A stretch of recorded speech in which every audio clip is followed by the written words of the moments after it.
ठंडी और बासी वाली चीज नहीं खानी, जैसे केला, दही। इसमें आप गर्म हवा की भाप ले सकते हैं नेबुलाइजर के माध्यम से, सांस लेने के दौरान में व्हीजिंग साउंड का, जैसे कि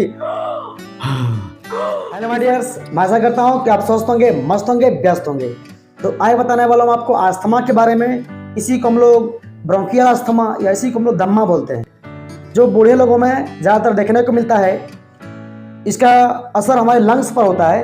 तो आज मैं इसी वीडियो में बताऊंगा कि इसके कारण क्या है, क्या इसके लक्षण होते हैं, क्या इसका इलाज है, क्या टेस्ट करवाना है और क्या क्या इसमें खाना पीना खा सकते हैं। तो इस वीडियो में लगातार बने रहिए और जिनको भी ये दिक्कत है उनको ये वीडियो शेयर कीजिए ताकि उनको अपना इलाज सही टाइम पे करवा सकें।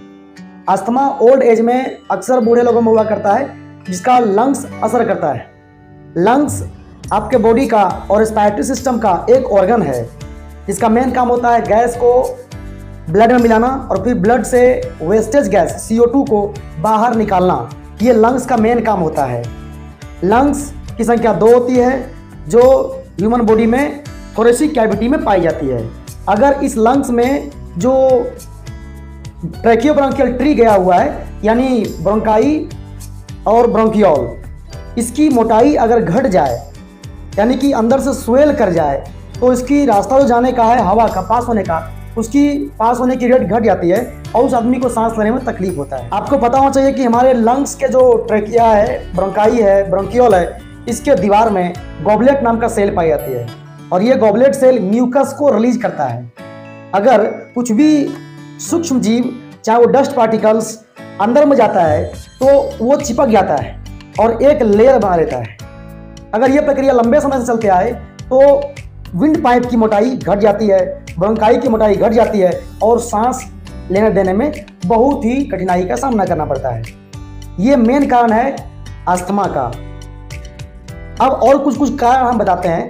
जो इंसान स्मोकिंग करता हो, जैसे सिगरेट पी रहा हो, गांजा पी रहा हो, मैंने धुआं वाला चीज़ जो भी ले रहा हो, जो इंसान पोल्यूटेड शहर में रह रहा हो जहाँ पर पोल्यूशन बहुत अधिक है, जो इंसान कोल फैक्ट्री में काम करता हो, जो कोयला खदान में जो काम करता है, जो इंसान गेहूं आटा वगैरह का मिल में काम करता है, जो कल कारखाना में काम करता है, जो इंसान धूल वगैरह में चलते रहता है, उस इंसान के क्या होता है, सांस लेने के दौरान उसके हवा में डस्ट पार्टिकल्स होते हैं, धूल कण होते हैं, वो भी हवा के माध्यम से चला आता है। अब बात करें हम इसके क्या क्या सिम्टम्स दिखेंगे।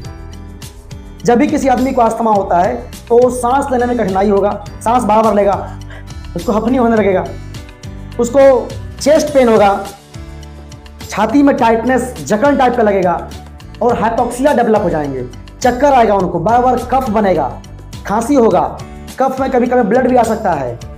कफ हालांकि पीला कलर का होगा लेकिन उसमें कभी कभी ब्लीडिंग भी आ सकता है, इसको हम लोग बोलते हैं हेमोप्टाइसिस। कि जब भी अस्थमा होता है तो सबसे पहले नंबर डॉक्टर से मिल करके एक्सरे करवाएं, CT स्कैन करवाएं, MRI करवाएं, जिससे कि आपका लंग्स की बीमारी का पता चल सके। सिम्टम्स में और भी हो सकता है, जैसे कि सांस लेने के दौरान में व्हीजिंग साउंड का, जैसे कि इस तरह के साउंड, मतलब व्हिसलिंग टाइप का साउंड आपको क्रिएट होगा जब सांस लेंगे तब और सांस छोड़ेंगे तब। रात में सोने समय कठिनाई होगी, रात में अक्सर उनको दम घुटने से लगेगा और बार बार उनको खांसी होते रहेगा। ये सारी सिम्टम्स उसको है अस्थमा होने के बाद। ब्लड टेस्ट भी कोई इसमें हो सकता है, जैसे कि CBC होना चाहिए, स्पूटम कल्चर होना चाहिए, ब्रोंकोस्कोपी यानी ब्रोंकाई के मुंह के माध्यम से ट्यूब डाला जाएगा और ब्रोंकोस्कोपी यानी कि ब्रोंकाई को, अंदर के ऑर्गन्स को, पार्ट्स को देखा जाएगा। इसके परमानेंट ट्रीटमेंट कुछ भी नहीं है, लेकिन इसका क्योर है, मतलब बचाव ही इसका इलाज है। अब बात करेंगे हम इसकी इलाज क्या क्या कर सकते हैं। जैसे सालब्यूटामोल, जो ब्रोंकियो डायलेटर का एग्जाम्पल है। ब्रोंकियो डायलेटर यानी कि जो ब्रोंकाई को फैलाता हो, जब हवा, जब नली जब फैल जाएगा तो सांस अधिक से अधिक पास होने लगेगा। तो ब्रोंकोडायलेटर में आपका सालब्यूटामोल, अल्ब्यूटामोल, अल्बिट्रॉल, फीमोट्रॉल, थियोफाइलिन, डेरिफाइलिन, एमिनोफाइलिन, टेरिडोफाइलिन, ये सब दवाएं हैं। इसके अलावा स्टेरॉयड ड्रग्स का भी प्रयोग की जा सकती है, जैसे बोडेसोनाइड, जो बोडेकोट कंपनी से आता है, आपका प्रेडनिसोलोन, बुमेटानाइड, बेटामेथासोन, इन सभी दवा जो है वो स्टेरॉयड ड्रग्स है।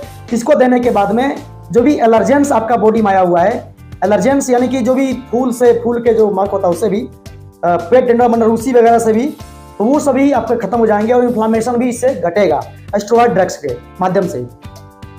इसमें आप गर्म हवा की भाप ले सकते हैं नेबुलाइजर के माध्यम से, उसमें कुछ कुछ दवा मिला करके।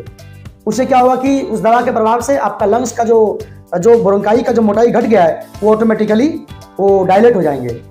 तो एक ऑप्शन आपका सी पेप भी है और एक ऑप्शन बाय पेप भी है। नेचुरल उपाय यही है कि कार्बोल प्लस की एक दवा भी आती है, उसको आप एक बर्तन में पानी गर्म करके रख दीजिए और उसमें दवा डाल दीजिए, विक्स भी बहुत डाल सकते हैं उसकी जगह। उसके बाद में टॉवल से ढक लीजिए, सांस लीजिए बार बार। इसके बचाव क्या हो सकता है?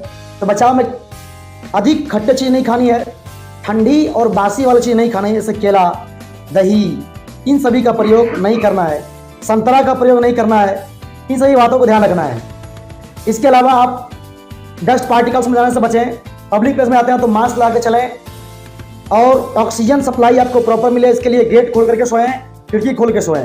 नहीं तो आप अपने घर पर ऑक्सीजन कंसंट्रेटर मशीन रख सकते हैं, या तो बाईपेप या तो आप सी पैप, नहीं तो नेबुलाइजर मशीन। इन सभी मशीन को रखना पड़ेगा आपके घर पर, ताकि इमरजेंसी में जब कभी जरूरत पड़े रात वगैरह में तो आप वहाँ पर उसको यूज करके अपने आप को ठीक कर लें। ठंड के मौसम में अस्थमा वाले को बहुत अधिक परेशानी होती है, क्योंकि ठंड के मौसम में उसकी अस्थमा ब्रोंकाई और सिकुड़ते हैं और दिक्कत उनको होने लगता है।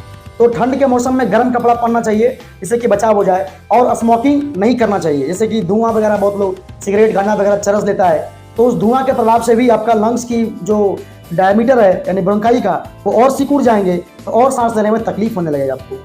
तो आप इन सब टेक्निक को अप्लाई करके आप अस्थमा से बचाव कर सकते हैं, लेकिन परमानेंट इससे नहीं बच सकते हैं। तो हम आशा करते हैं कि आपको मेरी जानकारी अच्छी लगी होगी। और भी कुछ जानना आपको हो तो आप कमेंट बॉक्स में कमेंट कीजिए और बताइए कि क्या आपको जानना है। तो उसके बाद अगर ये वीडियो अच्छा लगे तो और भी लोगों को शेयर करिए, लाइक सब्सक्राइब जरूर करिए, जिससे हमारा मनोबल बढ़ता है। आपका दिन शुभ हो, मंगलमय हो। बहुत बहुत धन्यवाद।